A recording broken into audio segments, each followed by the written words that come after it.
Mahilig kang mag-master. Hala, baka maputol na yan. Joke lang po. May benefits nga ba yung pagmamaster? Nakaka-addict ba talaga ito? Paano nga ba nasasabi kung nasusobrahan ka na dito? Pag-usapan natin yan. Ano nga ba yung masturbation?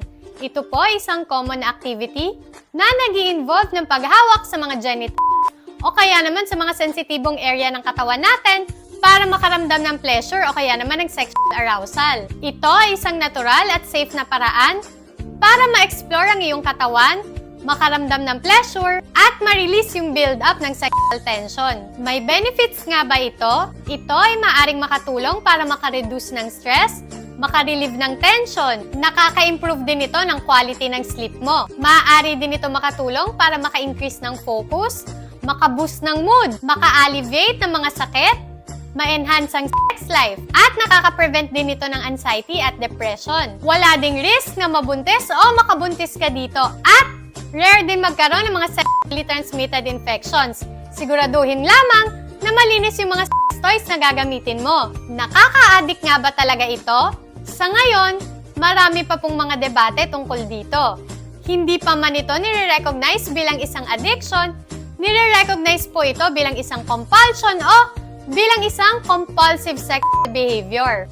Paano nga ba nasasabing nasusobrahan ka na dito? Una, nasasaktan mo na yung sarili mo sa sobrang pagmamasturbate mo. Sunod, hindi mo na natatapos o nakukumpleto yung mga trabaho mo.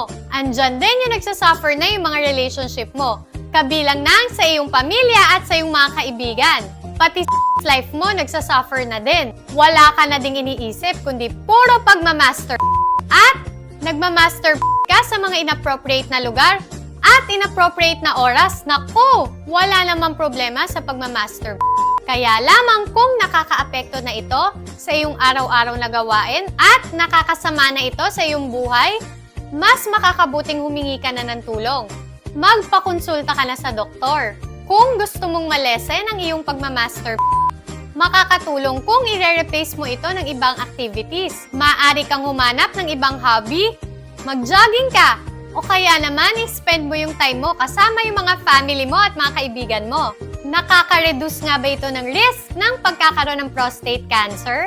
Alam mo bang base sa research, yung mga lalaking nag-e-ejaculate ng 21 times or more per month ay nare-reduce yung risk ng pagkakaroon ng prostate cancer.